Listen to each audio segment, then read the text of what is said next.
একদিন এক বৃদ্ধ ট্রেনে করে কোথাও বেড়াতে যাচ্ছিলেন।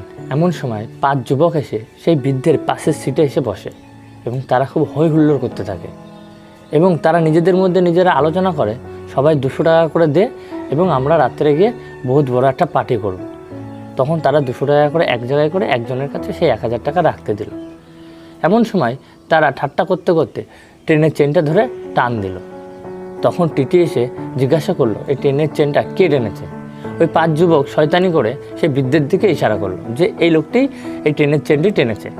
এই বৃদ্ধ কিছুক্ষণ হতভম্ব হয়ে যায়। পরে সে টিটিকে বলে, হ্যাঁ টিটি মশাই, আমি সেই ট্রেনের চেনটি টান দিয়েছি, কারণ এই 5 জন মিলে আমার লুট করছিল, আমাকে ছিনতাই করছিল, আর আমার 1000 টাকাও তারা নিয়ে নিয়েছে। ওই ছেলেটার পকেটে সেই 1000 টাকা আছে। সেই ছেলেগুলো হয়রান হয়ে যায় এবং টিটিও দেখে সেই ছেলেটার পকেটে 1000 টাকাও রয়েছে।